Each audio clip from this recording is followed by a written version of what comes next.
Hello साथियों, आप सभी का स्वागत और अभिनंदन है 7-11 स्टडी यूट्यूब चैनल पर। आज जो हम चर्चा करने वाले हैं वो जेईएन का जो सिविल डिग्री का जो एग्ज़ाम हुआ था 2016 के अंदर हुआ था। कब हुआ था? 2016 के अंदर। ठीक है, इसमें आपको राजस्थान जीके के जो सवाल पूछे गए थे वो 40 क्वेश्चन राजस्थान जीके से आपको पूछे गए थे। तो उन क्वेश्चनों को अपन हल करने वाले हैं। तो बढ़ते हैं पहले क्वेश्चन की ओर, देख लेते हैं पहला क्वेश्चन क्या है। उससे पहले थोड़ी सी अपन करंट अफेयर पे चर्चा कर लेंगे। ठीक है गाइस, तो चर्चा कर लेते हैं करंट अफेयर पे। करंट अफेयर का क्या है मामला, तो सबसे पहले मैं आपको बता देता हूँ। देखो, मोस्ट इंपॉर्टेंट फैक्ट ये मैं आपसे शेयर करूँगा। देखो, चंद्रयान थर्ड मिशन का हिस्सा रही सुनीता खोकर का संबंध राजस्थान के किस जिले से? सीधा सवाल एग्जाम में बन सकता है। सुनीता खोकर जो कि चंद्रयान थर्ड जो मिशन था उसका हिस्सा रह चुकी है। तो इसका संबंध कौन से ज़िले से है? तो इसका जो संबंध है नागौर ज़िले से। ठीक है, कौन से ज़िले से? नागौर ज़िले से, जिसे धातु की नगरी भी कहा जाता है। राजस्थान के डीडवाना नागौर निवासी सुनीता खोकर भारतीय अंतरिक्ष अनुसंधान संगठन इसरो की ओर से निर्मित संचालित चंद्रयान थर्ड की लॉन्चिंग टीम का हिस्सा थी। सुनीता खोकर नागौर जिले के डीडवाना क्षेत्र के गांव डाकीपुरा की रहने वाली है। मोस्ट इम्पोर्टेंट है। ठीक है, कुचामन डीडवाना अब आपका नया जिला भी बनने वाला है। तो आपको ध्यान रखना है कि सुनीता खोकर का जो संबंध है राजस्थान के कौन से ज़िले से है, बिल्कुल आपको याद रखना। सवाल सीधा एग्जाम्स में पूछा जा सकता है। इसके अलावा मैं और फैक्टों की बात कर लेता हूँ। तो देखो, पहली सरकारी सैनिटरी नैपकिन फैक्ट्री कहाँ स्थित है जो पूर्णतः महिलाओं द्वारा संचालित है? कौन सी फैक्ट्री? सैनिटरी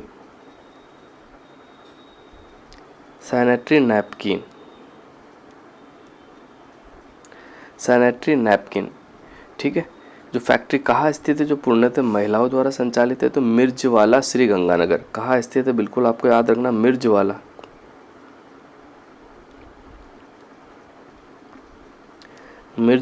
गंगानगर। ठीक है, आपको याद रखना है।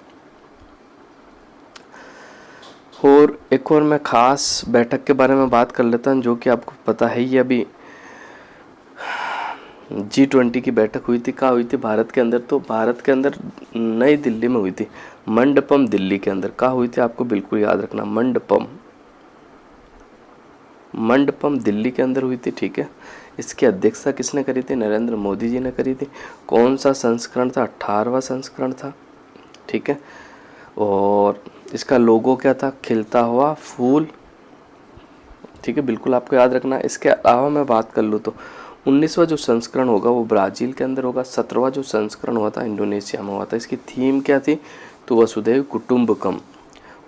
कुटुम्बकम। इसके अंदर कितने सदस्य? तो 19 देश और यूरोपियन संघ है ना। अब आपका अफ्रीकन संघ को भी इसमें शामिल करके देंगे। ठीक है, अब ये G20 नहीं होगा, आपका G21 आपका हो जाएगा। बिल्कुल, ये फैक्ट भी आपको याद रखना। लेकिन देखो, हाल ही में जुलाई 2023 की बात कर लेता हूँ। तो सिविल 20 शिखर सम्मेलन का आयोजन किस शहर में हुआ था? राजस्थान के कौन से शहर में हुआ था? ये सवाल जो कि G20 से रिलेटेड है, सीधा एग्जाम्स में पूछा जा सकता है। तो इसका जो आयोजन हुआ था जयपुर में हुआ था। कहाँ हुआ था? राजस्थान के जयपुर में G20 की आधिकारिक संपर्क समूह सिविल 20 शिखर सम्मेलन की शुरुआत हुई। ठीक है, बिल्कुल। तो ये आपको याद रखना है, मोस्ट इम्पोर्टेंट है। बिल्कुल आपको फैक्ट याद रखना होगा। अब बढ़ जाते हैं क्वेश्चनों की और क्वेश्चन देख लेते हैं। पहला क्वेश्चन जो कि आपके सामने है,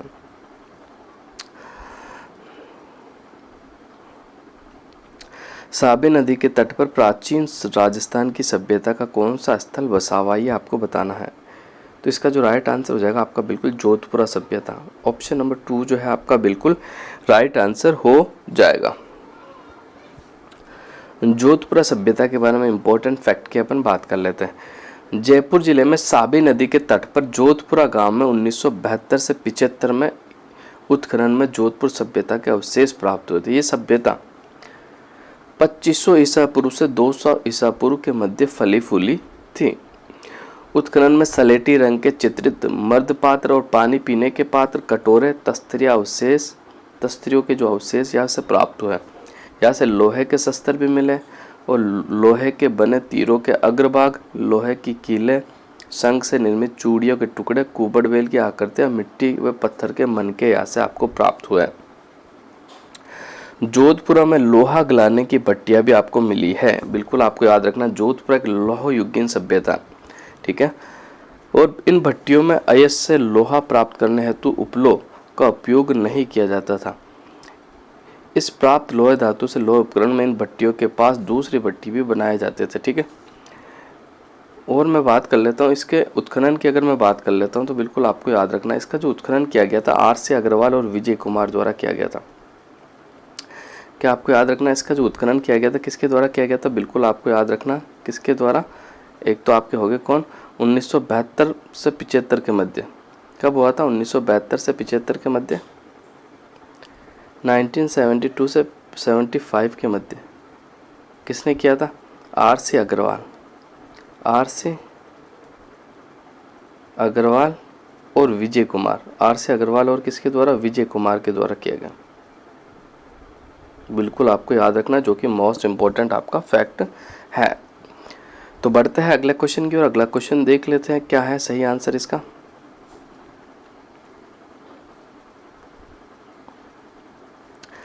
किस इतिहासकार ने चौहानों को ब्राह्मण वंश से उत्पन्न माना है? डॉक्टर भंडारकर, कनिंगम, डॉक्टर ओझा, सीवी वेद। तो इसका जो आपका राइट आंसर हो जाएगा बिल्कुल ऑप्शन नंबर 1, डॉक्टर भंडारकर ने। डॉक्टर भंडारकर ने चौहानों को ब्राह्मण वंश से उत्पन्न माना है। बिल्कुल ऑप्शन नंबर ए है जो आपका बिल्कुल राइट आंसर हो जाएगा। नेक्स्ट, कवि वर्ष की उपाधि किस राजा को दी गई थी? यह आपको बताना है। तो थर्ड का जो बिल्कुल राइट आंसर हो, राजा मूंज को दी गई। किसको? राजा मूंज को दी गई। ऑप्शन नंबर 2 जो है आपका बिल्कुल राइट आंसर हो जाएगा।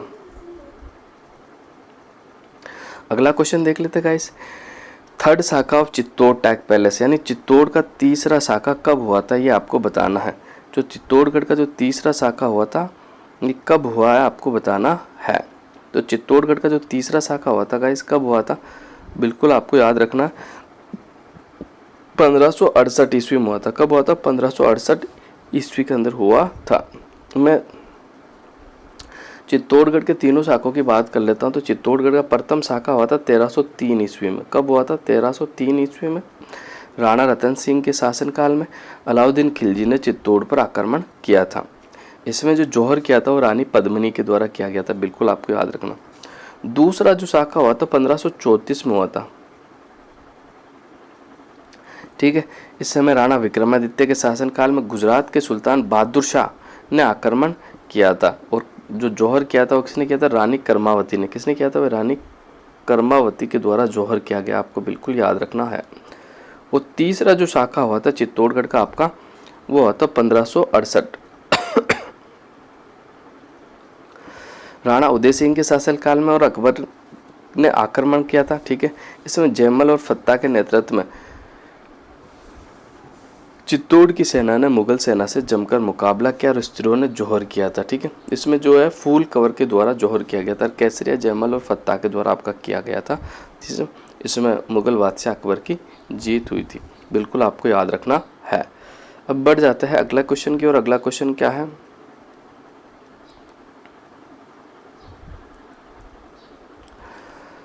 चल फिरशाह की दरगाह राजस्थान में कहाँ स्थित है, ये आपको बताना है। तो चल फिरशाह की दरगाह जो स्थित है राजस्थान में कहाँ स्थित है, बिल्कुल आपको बताना है। मोस्ट इंपॉर्टेंट है। देख लेते हैं चल फिरशाह की दरगाह जो कि कहाँ स्थित है। तो आपकी चल फिरशाह की जो दरगाह स्थित है वो चित्तौड़गढ़ में स्थित है। कहाँ स्थित है? चित्तौड़गढ़ के अंदर स्थित है। बिल्कुल आपको याद रखनी है। ऑप्शन नंबर ए है जो आपका बिल्कुल राइट आंसर हो जाएगा।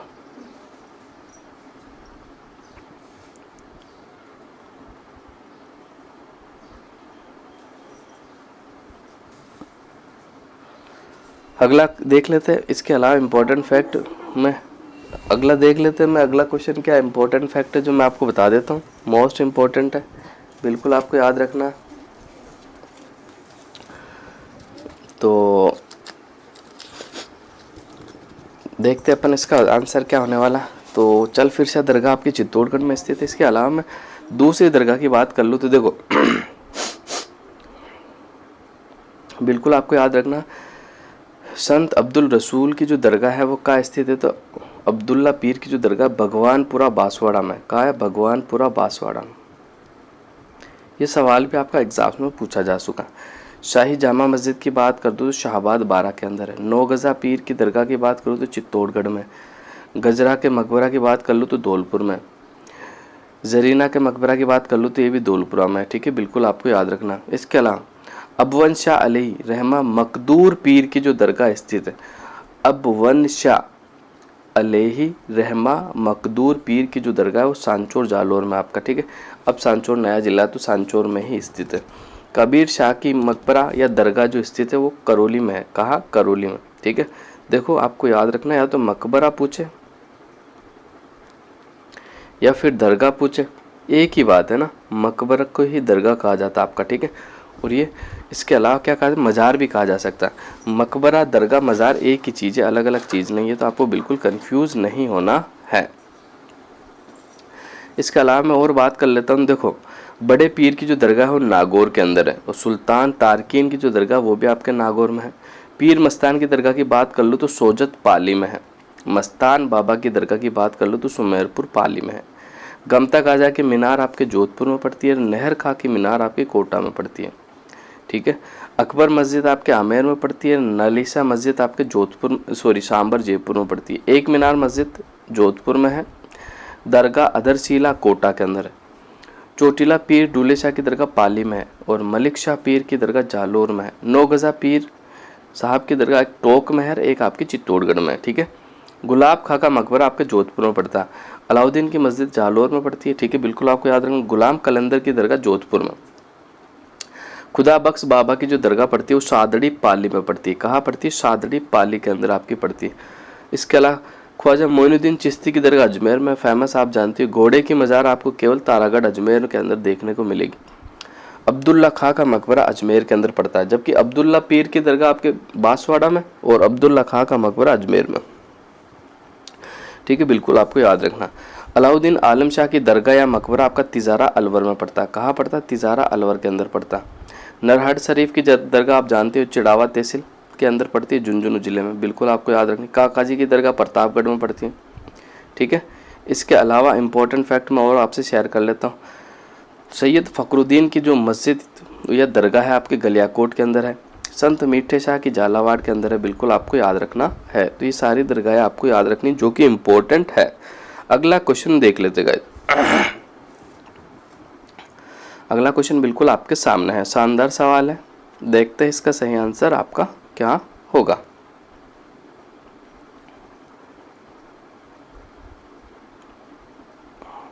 घूंघट, गुगड़ी, बांद्रा, इमली क्या है ये आपको बताना है।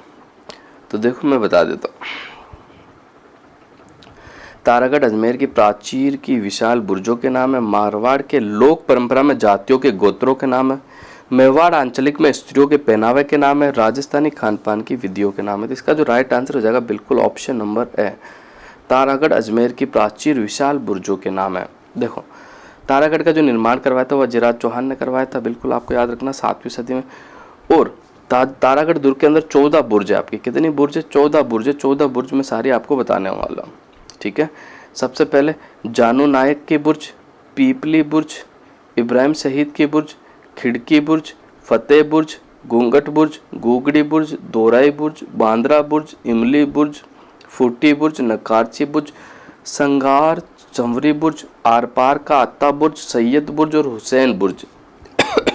सॉरी, ये सारी जो 14 बुर्ज है आपकी, ये बिल्कुल आपके तारागढ़ अजमेर के अंदर है, जिसे राजस्थान का दूसरा जिब्राल्टर भी कहा जाता है। बिल्कुल आपको याद रखना है, मोस्ट इंपॉर्टेंट है आपका, बिल्कुल आपको याद रखना है। तो देखो मैंने आपको सारी 14 बुर्ज बता दी। इन बुर्जों को आप याद रखना, सीधा इन बुर्जों से आपका सवाल बनता है। तो बढ़ता है अगला क्वेश्चन की ओर, देख लेते हैं अगला क्वेश्चन आपका क्या है। चरणदासी संप्रदाय की प्रधान पीठ कहाँ है ये आपको बताना है। तो देखो चरणदासी संप्रदाय की जो प्रधान पीठ है ना आपके दिल्ली के अंदर है। कहाँ है? दिल्ली में, बिल्कुल आपको याद रखना। चरणदासी संप्रदाय के संस्थापक की मैं बात करता हूँ तो चरणदास जी हैं। चरणदास जी का जो जन्म हुआ था डेहरा अलवर में हुआ था, आपको याद रखना। कौन से गांव में हुआ था? डेहरा गांव अलवर के अंदर, ठीक है। इनका बचपन का जो नाम था वो रणजीत सिंह था। क्या था भाई? इनका बचपन का नाम आपका रणजीत सिंह था, जो कि आपको याद रखना। इसके अलावा मैं बात कर लूँ तो इनकी प्रधान पीठ आपके दिल्ली में है, और चरणदास जी ने भारत पर नादिर शाह के आक्रमण की भविष्यवाणी भी की थी। मेवात क्षेत्र में लोकप्रिय संप्रदाय था ये। इनकी 2 शिष्याएं थी, मोस्ट इंपॉर्टेंट एग्जाम में पूछा जाता है। इनकी जो 2 शिष्याएं थी, एक तो आपकी थी दयाबाई। कौन सी बाई? दयाबाई। दूसरी जो आपकी थी कौन सी थी? तो सहजोबाई। कौन सी? सहजोबाई। ये 2 शिष्याएं थी जो कि चरणदास जी की शिष्या रही। इनके 2 ग्रंथ है। दयाबाई के ग्रंथ की बात कर लूँ तो एक तो आपका दयाबोध, दूसरा आपका विनय मल्लिका। कौन कौन सा? दयाबाई के 2 ग्रंथ हो गए आपके कौन कौन से? एक तो विनय मल्लिका, एक दयाबोध। सहजोबाई के भी 2 ग्रंथ, एक तो सहज प्रकाश, एक 16 तिथि। सहज प्रकाश, 16 तिथि। अब इसका आसान याद रखने का तरीका मैं आपको बता देता हूँ। देखो, सहजोबाई का से लेना, ठीक है, 16 तिथि का से लेना, और सहज प्रकाश का से लेना, तीनों से बने हुए हैं। तो ये किसके हो गए? सहजोबाई के दोनों ग्रंथ से बने हुए। दयाबाई का एक तो दयाबोध आसानी से याद रहे, एक जो बचा आपका विनय मल्लिका, ये आप याद कर लेना। अगला क्वेश्चन देखते हैं गाइस। अगला क्वेश्चन बिल्कुल आपके सामने है।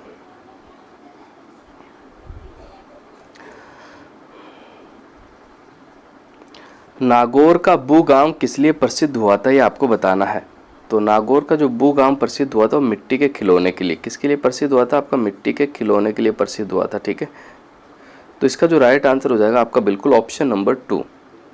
देखो, नागौर का बू गांव जो कि बू नरावता में पड़ता है, और यहाँ के जो खिलौने हैं ना, यहाँ के हाथी, घोड़े, परात, मून, ये सब बनाए जाते हैं। यहाँ के खिलौने ना बाहर एक्सपोर्ट किए जाते हैं, अमेरिका, स्पेन, फ्रांस, ठीक है, बाहर भेजे जाते हैं। मोस्ट इंपॉर्टेंट है, बिल्कुल आपको याद रखना। और यह एक छोटी फिल्म भी बनी हुई है जो कि अंग्रेज़ों द्वारा बनाई गई थी, ठीक है। नेक्स्ट अगला क्वेश्चन देख लेते हैं। अगला क्वेश्चन क्या है? तो अगला क्वेश्चन आपके सामने ये रहा।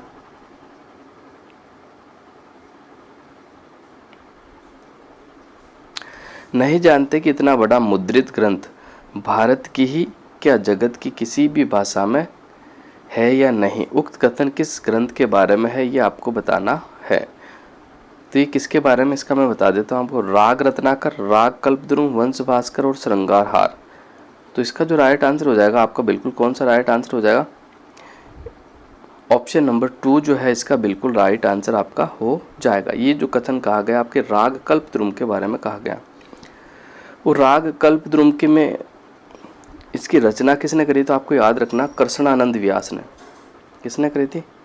कृष्णानंद व्यास के द्वारा इसकी रचना की गई आपकी, बिल्कुल आपको याद रखना। और इस पुस्तक का जो संबंध है, ये संगीत ग्रंथ कहलाता है आपका। कौन सा ग्रंथ है? संगीत ग्रंथ। मेवाड़ निवासी कृष्णानंद व्यास पर संगीत पर लिखी ये पुस्तक केवल संगीत ही नहीं बल्कि हिंदी साहित्य में भी उतना ही महत्वपूर्ण स्थान रखती है। राग कल्पद्रुम के अनुसार जवानी यानी जागो एक उपाय है जिसे मुगल दरबार के प्रसिद्ध संगीतज्ञ मियां तानसेन द्वारा विकसित किया गया था। इनके अलावा राग रत्नाकर ग्रंथ भी इनका ही है, ठीक है। 2 ग्रंथ हैं इनके, एक तो राग रत्नाकर, एक राग कल्पद्रुम। अब बढ़ जाता है अगले क्वेश्चन की, और अगला क्वेश्चन देख लेते हैं। अगला क्वेश्चन 10 जो कि आपके बिल्कुल सामने है। पोत हाकर सरी आभूषण कहाँ पहना जाता है, ये आपको बताना है। तो बहुत आसान सवाल है, ज़्यादा डिफिकल्ट नहीं। पोत हाकर सरी आभूषण आपका नाक में, कानों में, गले में, पैरों में। तो इसका जो बिल्कुल राइट आंसर हो जाएगा आपका गले में पहना जाता है। कहाँ पहना जाता है? गले के अंदर पहना जाता है। ऑप्शन नंबर 3 जो है आपका बिल्कुल राइट आंसर हो जाएगा। अगला क्वेश्चन देख लेते गाइस। कुचामणी ख्याल से संबंधित कौन सा कथन सही नहीं है, ये आपको बताना है। तो इसका जो बिल्कुल राइट आंसर हो जाएगा, देखते हैं अपन।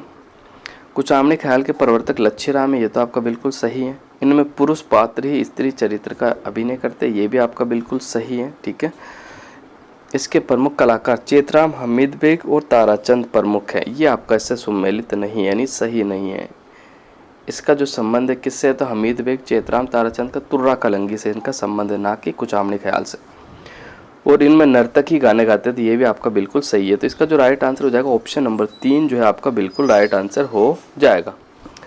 नेक्स्ट, त्रिपुरा सुंदरी माता का मंदिर राजस्थान में कहाँ स्थित है, ये आपको बताना है। तो ये राजस्थान में कहाँ स्थित है? तो राजस्थान के बांसवाड़ा में स्थित है। कौन सी जगह स्थित है? ये आपको याद रखना, तलवाड़ा में। कहाँ स्थित है?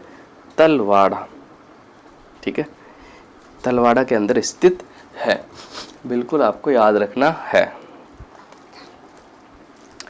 इसके अलावा मैं बता देता हूँ, तो देखो तलवाड़ा जो है ना, एक राजस्थान की सबसे नीची झील भी है जो कि हनुमानगढ़ में पड़ती है। एक तिलवाड़ा आपके बाड़मेर में पड़ता है। कहाँ पड़ता है? बाड़मेर के अंदर पड़ता है, जो कि मल्लीनाथ जी का जो सबसे प्राचीनतम पशु मेला आपका तिलवाड़ा बाड़मेर में पड़ता है। लेकिन नए जिलों के गठन के बाद ये तिलवाड़ा जो है आपका कहाँ आ गया? बालोतरा जिले में शामिल हो गया है। नेक्स्ट अगला क्वेश्चन देख लेते हैं। विद्यार्थी यूथ लीग, ये 1929 है गाइस, है ना, दिख रहा नहीं जो, क्या है? 1929 आपका। 1929 की स्थापना दिल्ली में किसने की थी? आपको बताना है। तो बिल्कुल इसकी जो स्थापना करती, विद्यार्थी यूथ लीग की जो स्थापना की थी वो किसके द्वारा की गई थी? बिल्कुल टीकाराम पालीवाल के द्वारा इसकी स्थापना की गई थी, बिल्कुल आपको याद रखना। टीकाराम पालीवाल जो कि राजस्थान के प्रथम निर्वाचित मुख्यमंत्री है भाई। निर्वाचित मुख्यमंत्री राजस्थान के प्रथम कौन है? तो टीकाराम पालीवाल। जबकि पहले मनोनीत मुख्यमंत्री की बात कर लूँ तो हीरालाल शास्त्री। कौन है? हीरालाल शास्त्री। इसके अलावा मैं बात कर लूँ जयनारायण व्यास की, तो मनोनीत और निर्वाचित दोनों ही मुख्यमंत्री कौन रहे आपके? तो जयनारायण व्यास आपके रहे हैं। तो ये फैक्ट भी आपको याद रखना है, एग्जाम की दृष्टि से इंपॉर्टेंट है।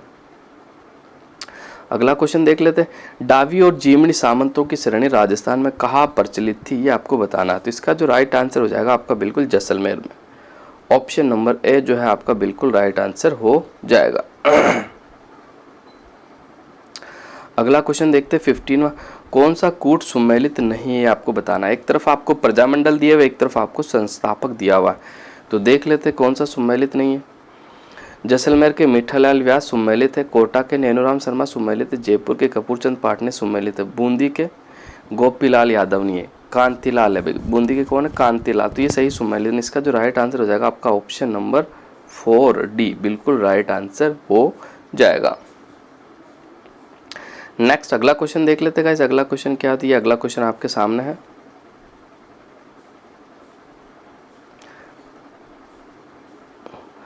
राजस्थान के एकीकरण में भरतपुर धौलपुर रियासतों पर जनता की राय जानने के लिए एक कमेटी का गठन किया गया था। उस कमेटी में कौन सम्मिलित नहीं था? तो पहले तो मैं आपको बता देता हूँ, वो कमेटी जो थी आपकी वो शंकरराव देव समिति कमेटी थी। और उसके जो सदस्य थे, एक तो स्वयं शंकरराव देव, दूसरे RK सिद्धावा, तीसरे आपके प्रभुदयाल थे। कौन थे? प्रभुदयाल। इसका जो सही आंसर हो जाएगा बिल्कुल MS जैन का संबंध नहीं था। ऑप्शन नंबर 4 जो है आपका बिल्कुल राइट आंसर हो जाएगा, ठीक है। नेक्स्ट अगला क्वेश्चन देख लेते guys. Rajasthan Shardul Rajasthan research institute की स्थापना किसने की थी? तो 17वें का जो आपका राइट आंसर हो जाएगा बिल्कुल दशरथ शर्मा के द्वारा की गई थी। किसके द्वारा की गई थी? दशरथ शर्मा के द्वारा आपकी इसकी स्थापना की गई थी। कौन सा कूट सुमेलित नहीं है? आपको बताना है। एक तरफ आपको राज्य, दूसरी तरफ आपको पॉलिटिकल एजेंट यानी PA दिए हुए। उदयपुर के CL सावर्स थे, बिल्कुल सही है। कोटा के बर्टन थे, बिल्कुल सही है। जयपुर के लॉरेंस नहीं थे, ऑप्शन नंबर C सुमेलित नहीं है आपका राइट आंसर हो जाएगा। भरतपुर के आपके निक्सन थे, ये बिल्कुल सही है, ठीक है। तो इसका जयपुर के कौन थे? तो सर जयपुर के आपके ईडन थे। जयपुर के कौन थे? ईडन। आपको बिल्कुल याद रखना, जयपुर के जो थे ईडन थे, ठीक है। इसके अलावा मैं बात कर लूँ तो आपके जोधपुर के कौन थे? तो मैक मॉसन थे। जोधपुर के कौन थे? Mac Mason. और सिरोही के कौन थे? तो JD हॉल। कौन? JD Hall. बिल्कुल आपको याद रखना। ये सारे PM मैंने आपको बता दिए, सारे याद रखना है।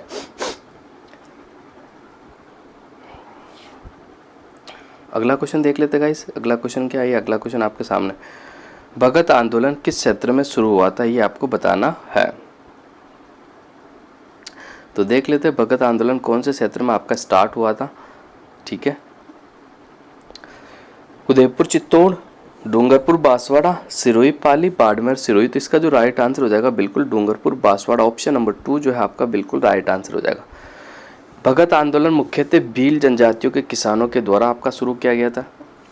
किसके द्वारा ये जो शुरू किया गया था आपके, एक तो गोविंद गुरु और एक इनके साथी थे सुरजी भगत के द्वारा इनकी शुरुआत की गई थी। कौन से आंदोलन की? भगत आंदोलन की। ठीक है। 1883 ईस्वी में गोविंद गिरी ने संप सभा की स्थापना करी थी। मोस्ट इंपॉर्टेंट फैक्ट है, बिल्कुल याद रखना, एग्जाम में पूछा जाता है। संप सभा की स्थापना कब हुई थी? 1883 में। किसने करी थी? गोविंद गिरी ने। और जिसका पहला अधिवेशन, संप सभा का पहला अधिवेशन आपका हुआ था 1903 के अंदर। कब हुआ था? 1903 के अंदर इसका पहला अधिवेशन हुआ था। ठीक है, बिल्कुल आपको याद रखना, मानगढ़ की पहाड़ी पर। ठीक है। इसके अलावा इसका जो दूसरा अधिवेशन हुआ था 1908 के अंदर हुआ था। तीसरा अधिवेशन जो हुआ था इसका, तीसरा अधिवेशन 1913 के अंदर हुआ था। कब? 1913 में। आश्विन शुक्ल पूर्णिमा को मानगढ़ की पहाड़ी पर बैठक हो रही थी।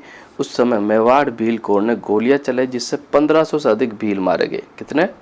1500 से अधिक भील आपके मारे गए थे। ठीक है। इसके अलावा मैं और बात करता हूं तो देखो, मेवाड़ भील कोर का जो गठन हुआ था कब हुआ था? बिल्कुल आपको याद रखना, 1841 के अंदर मेवाड़ भील कोर का जो स्थापना हुई थी, गठन हुआ था आपका, तो 1841 ईस्वी में हुआ था। बिल्कुल आपको याद रखना। ठीक है। और कहाँ हुआ था? खेरवाड़ा में। आपको याद रखना, कहाँ? खेरवाड़ा। बिल्कुल आपको याद रखना। ठीक है। और आज भी मतलब यह आपने कहा, बिल्कुल मानगढ़ पहाड़ी पर आश्विन शुक्ल पूर्णिमा को मेला लगता है। बिल्कुल आपको याद रखना है, जो कि इम्पोर्टेंट फैक्ट है। अगला क्वेश्चन देख लेते गाइस, जो कि इम्पोर्टेंट है। जालरा पाटन में नवलखा दुर्ग की नींव किसने रखी थी? आपको बताना है। ठीक है।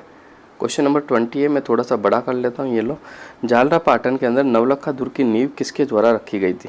तो इसका जो आपका राइट आंसर हो जाएगा पृथ्वी सिंह। किसके द्वारा रखी गई थी भाई? पृथ्वी सिंह के द्वारा आपकी रखी गई थी। तो ऑप्शन नंबर 2 जो है इसका बिल्कुल आपका राइट आंसर हो जाएगा। ठीक है। ये जालरा पाटन कहाँ पड़ता था? आपके झालावाड़ के अंदर पड़ता। ठीक है, बिल्कुल आपको याद रखना। झालावाड़ जो कि राजस्थान की सबसे नवीनतम रियासत भी थी। अब देखो, नवलखा के जो फैक्ट है ना, बहुत सारे हैं। नवलखा फैक्ट राजस्थान में बहुत सारे रियासत सवाल भी कई बार पूछे गए। जैसे आपका नवलखा दुर्ग भी पूछा है, नवलखा झील भी पूछा है, नवलखा मंदिर भी पूछ लिया गया। तो मैं इसके बारे में थोड़ी सी चर्चा आपसे कर लेता हूँ, जो कि आपका कन्फ्यूज़न क्लियर हो जाएगा। बड़े शानदार फैक्ट हैं। मैं आपसे ज़रूर कहना चाहूँगा कि इन फैक्टों को अपने नोट्स में ज़रूर ऐड करिएगा। एग्ज़ाम्स में पूछा जाएगा तो आपका ये बिल्कुल गलत नहीं होगा। सबसे पहले मैं बात कर लेता हूँ नवलखा झील की। ज़रूर ऐड करना। नवलखा झील जो आपकी पड़ती है बूंदी के अंदर पड़ती है। कहाँ पड़ती है? नवलखा झील बूंदी में। नवलखा दुर्ग मैंने आपको बता ही दिया, झालावाड़ में पड़ता। नवलखा बुर्ज पूछ ले तो चित्तौड़गढ़ में पड़ता है। कहाँ पड़ता? चित्तौड़गढ़ में। नवलखा बावड़ी आपकी कहाँ पड़ती है? तो डूंगरपुर में पड़ती है। कहाँ पड़ती है? डूंगरपुर में। नवलखा दरवाजा जो पड़ता है आपका रणथंभौर में पड़ता है। रणथंभौर में। नवलखा बुर्ज कहाँ पड़ता है? रणथंभौर में आपका पड़ता है। इसके अलावा मैं बात कर लूँ तो देखो, नवलखा भंडार आपका चित्तौड़गढ़ में पड़ता है। नवलखा बाग भरतपुर में पड़ता है। नवलखा सरोवर बारां में पड़ता है। नवलखा मंदिर पाली में पड़ता है। नवलखा महल उदयपुर में पड़ता है। नवलखा तालाब अगर आपसे पूछ लिया जाए तो रामगढ़ बारां में पड़ता है। कहाँ पड़ता है? रामगढ़ बारां में। और नवलखा स्तंभ आपका चित्तौड़गढ़ में पड़ता है। ठीक है, ये सारे फैक्ट आपको याद रखना। वैसे नवलखा बुर्ज, नवलखा स्तंभ और नवलखा भंडार, ये तीनों एक ही चीज़ है जो कि चित्तौड़गढ़ में है ना। तो ये सारे फैक्ट आपको बिल्कुल याद रखना है। अब बढ़ते हैं अगले क्वेश्चन की ओर। राजस्थान राज्य की आकृति कैसी है ये आपको बताना है। ठीक है। तो राजस्थान राज्य की जो आकृति चतुष्कोणीय, विषमकोणीय, समकोणीय, षटकोणीय। इसका जो आपका राइट आंसर हो जाएगा ऑप्शन नंबर 2, विषमकोणीय। कैसी है भाई? विषमकोणीय। ठीक है। राजस्थान की जो राज्य की आकृति है विषमकोणीय चतुर्भुजाकार है। और ये किसने बताया था? ये वैगनर महोदय ने बताया था। किसने? वैगनर महोदय। जबकि पतंगाकार ये किसने बताया था? टी.एच. हैडेले ने बताया था। बिल्कुल आपको याद रखना। तो राजस्थान की आकृति इस तरह से बनी हुई है कुछ। ठीक है, पतंगाकार बनी हुई है, यानी आप विषमकोणीय चतुर्भुज के समान भी कह सकते हैं। बिल्कुल आपको याद रखना। राजस्थान के अंदर आपके 50 जिले हो गए और राजस्थान में आपके 10 संभाग हो गए। ठीक है, बिल्कुल आपको याद रखना। कितने? 50 संभाग और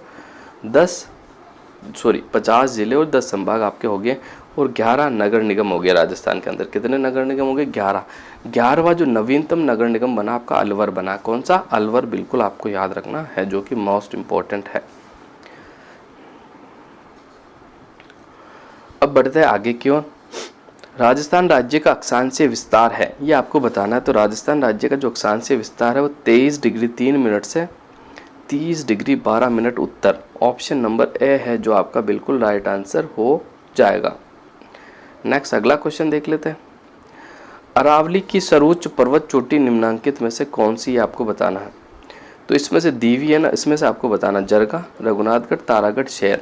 तो इसमें जो सबसे ऊंची चोटी है वो शहर है। शहर की ऊंचाई की बात कर लूँ तो 1597 है।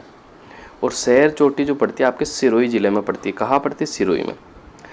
जरगा की बात कर लो तो उदयपुर में है। इसका जो राइट आंसर ऑप्शन नंबर 2 हो गया। अब जरगा की बात कर रहा हूँ, जरगा की ऊंचाई आपकी 1431 मीटर है। ये आपके उदयपुर में पड़ती। कहाँ पड़ती है? उदयपुर में। रघुनाथगढ़ की बात कर लो तो उत्तरी अरावली की सबसे ऊंची चोटी है, इसकी जो ऊंचाई 1055 है और ये आपके सीकर में पड़ती है। तारागढ़ की बात कर लो तो तारागढ़ जो कि आपके अजमेर में पड़ती है और इसकी ऊंचाई जो है कितनी है? 870 मीटर। कितनी? 870 मीटर। ठीक है, जैसे कि ऊपर तारागढ़ की मैंने 14 बुर्ज आपको बताई भी है, वो बुर्जें भी आपकी इंपॉर्टेंट है, बिल्कुल आपको याद रखना है। नेक्स्ट अगला क्वेश्चन देखते हैं गाइस।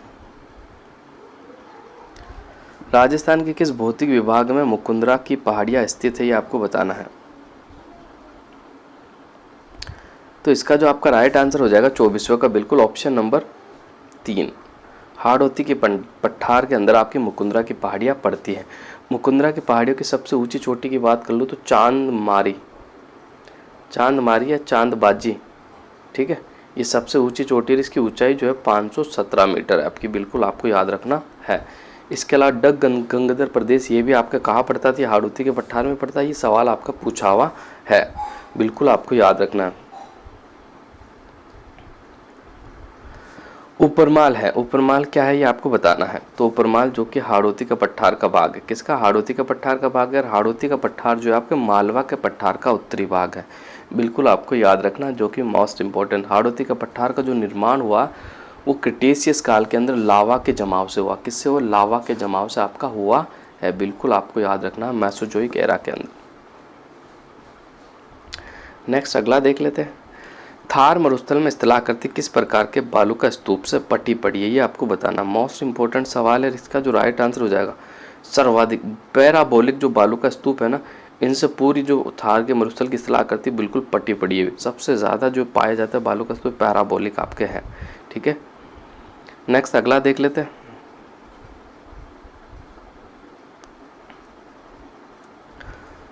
थोड़ा सा छोटा कर देता हूँ मैं, दिखने में आपको थोड़ी सी आसानी हो जाए ना।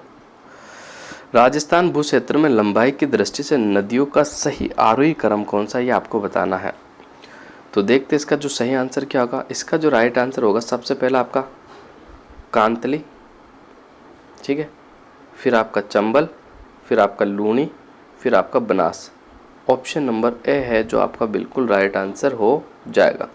राजस्थान भू क्षेत्र में पूछा है इसमें, वैसे तो ऑल ओवर लंबाई की बात नहीं करी, केवल राजस्थान में जो सर्वाधिक लंबाई है वो किस किस की है वो आपको बतानी है। तो इसका जो सही आरोही क्रम है कौन सा है, तो बिल्कुल आपको है सबसे कम कांतली नदी की लंबाई, फिर चंबल की है, फिर लूणी की है, सबसे ज़्यादा लंबाई आपके बनास की हो जाएगी। आरोही क्रम मतलब जानते हो ना, देखो मैं बता देता हूँ आपको। आरोही जो क्रम होता है ना वो सबसे छोटा पहले आता है, फिर उससे बड़ा, फिर उससे बड़ा। जबकि एक होता है आपका अवरोही क्रम, इसमें भी बच्चों को बहुत कन्फ्यूजन हो जाती है। अवरोही क्रम में सबसे पहले सबसे बड़ा आता है, फिर उससे छोटा, फिर उससे छोटा, फिर उससे छोटा आता है। तो आपके समझ में आ गया होगा। अवरोही क्रम में सबसे पहले सबसे बड़ा आता है, जबकि आरोही क्रम में सबसे पहले सबसे छोटा आता है। यह आपको याद रखना है। अगला क्वेश्चन देख लेते गाइस। क्वेश्चन नंबर 28 आपके सामने है। पश्चिमी राजस्थान में अल्प वर्षा के लिए निम्नांकित में से कौन सा एक कारण नहीं है, ये आपको बताना है। तो 28 का जो बिल्कुल राइट आंसर हो जाएगा ऑप्शन नंबर 4, ग्रीष्मकाल के दौरान उच्च वायुदाब, ये एक बिल्कुल कारण नहीं है। बाकी अरावली की अवस्थिति भी है, वृष्टि छाया प्रदेश की अवस्थिति भी है, मानसून आगमन के समय अति उष्णता ये भी है। लेकिन ऑप्शन नंबर 4 ग्रीष्मकाल के दौरान उच्च वायुदाब का संबंध बिल्कुल अल्प वर्षा से नहीं है। निम्नांकित में से कौन सी मिट्टी राजस्थान में सर्वाधिक क्षेत्रफल पर विस्तृत है, ये आपको बताना है। तो बिल्कुल मैं आपको बता देता हूँ, एरिडोसोल और एंटीसोल। ऑप्शन नंबर बी जो है ये सर्वाधिक, ये पूरे जो आपका मरुस्थलीय प्रदेश है ना 61.11% में दोनों ही मिट्टी फैली हुई है आपकी। तो सबसे ज़्यादा राजस्थान में कौन सी मिट्टी हो जाएगी, एरिडोसोल और इंसेप्टिसोल। ठीक है, इसके अलावा मैं बात कर लूँ तो वर्टिसोल मिट्टी आपके हाड़ौती के पठार में पाई जाती है, एल्फिसोल मिट्टी आपके पूर्वी मैदान में पाई जाती है, इंसेप्टिसोल मृदा जो है आपके अरावली के आसपास के एरिया में पाई जाती है। माउंट आबू क्षेत्र में किस प्रकार की वनस्पति माउंट आबू में किस प्रकार की प्राकृतिक वनस्पति पाई जाती है। तो 30 का जो आपका राइट आंसर हो जाएगा बिल्कुल ऑप्शन नंबर 2 आपका बिल्कुल राइट, उपोषण कटिबंध सदाबहार। ऑप्शन नंबर 2 जो है आपका बिल्कुल राइट आंसर हो जाएगा। नेक्स्ट,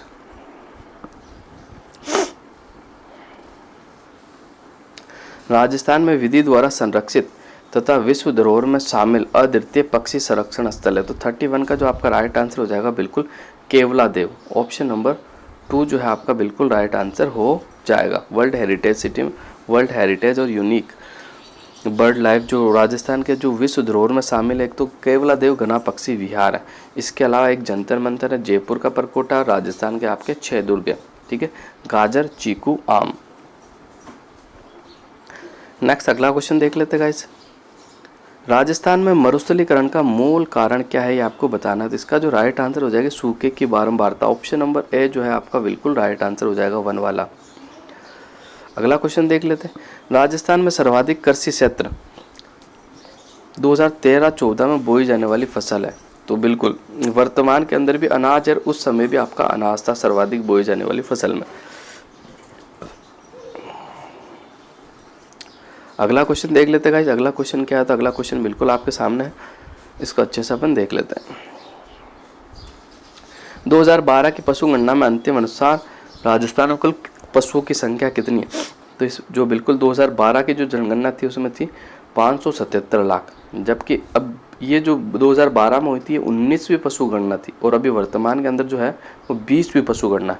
अब कितनी होगी, तो अब बिल्कुल याद रखना 568 लाख कितनी होगी भाई, कुल पशुओं की संख्या 568 लाख होगी। ठीक है, 2012 की तुलना मैं करूं 20वीं और 19वीं पशु गणना में कितनी कमी आई, तो बिल्कुल आपको याद रखना 1.66% की कमी आ गई। पहले आपके 577 लाख थे, अब घट के 568 लाख हो गए। ठीक है, बिल्कुल आपको याद रखना है, जो कि मोस्ट इंपॉर्टेंट है। अगला क्वेश्चन देख लेते हैं। राजस्थान निम्नलिखित में से कौन सी सिंचाई परियोजना राजस्थान, पंजाब, हरियाणा की संयुक्त है, ये बिल्कुल आपको याद रखना। ठीक है, तो देख लेते हैं 35 का जो आपका राइट आंसर हो जाएगा, कौन सा राइट आंसर हो जाएगा। इंदिरा गांधी नहर, माही बजाज सागर, व्यास और नर्मदा। तो 35 का बिल्कुल आपका जो राइट आंसर हो जाएगा कौन सा, ऑप्शन नंबर 3 व्यास। व्यास सिंचाई परियोजना जो है राजस्थान, पंजाब, हरियाणा की संयुक्त परियोजना है। बिल्कुल आपको इंदिरा गांधी नहर केवल राजस्थान की, माही बजाज सागर राजस्थान और गुजरात की हो जाएगी। ठीक है, इंदिरा गांधी नहर की चौधरी कुंभाराम लिफ्ट में राजस्थान के कौन से जिले लाभान्वित है, ये आपको बताना है। तो 36 का जो राइट आंसर हो जाएगा बिल्कुल हनुमानगढ़ और चूरू। ऑप्शन नंबर ए जो है आपका बिल्कुल राइट आंसर हो जाएगा।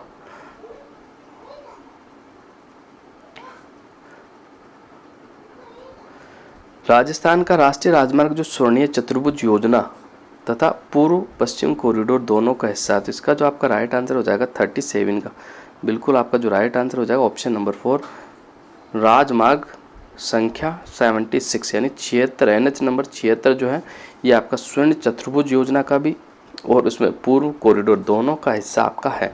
और इसके नए नाम की बात कर लो तो आपका नया हो गया नाम 27 हो गया, NH 27 इसका नया नाम हो गया है। बिल्कुल आपको याद रखना है, मोस्ट इम्पोर्टेंट है, बिल्कुल आपको याद रखना। और इसके बारे में थोड़ा सा मैं बता देता हूँ। तो इसकी लंबाई जो है राजस्थान 578 किलोमीटर है। ये शुरू होता है सिरोही के पिडवाड़ा से, उदयपुर, चित्तौड़, भीलवाड़ा, बूंदी, कोटा, बारा से होता हुआ ये मध्य प्रदेश में आपका चला जाता है ये। और एक आपका NH 14 है ना, वो भी आपका पूर्व से पश्चिम गलियारा का हिस्सा है, ये भी आपको याद रखना है। बढ़ते हैं अगले क्वेश्चन की ओर, देख लेते हैं अगला क्वेश्चन क्या है। 38 क्वेश्चन आपके सामने है।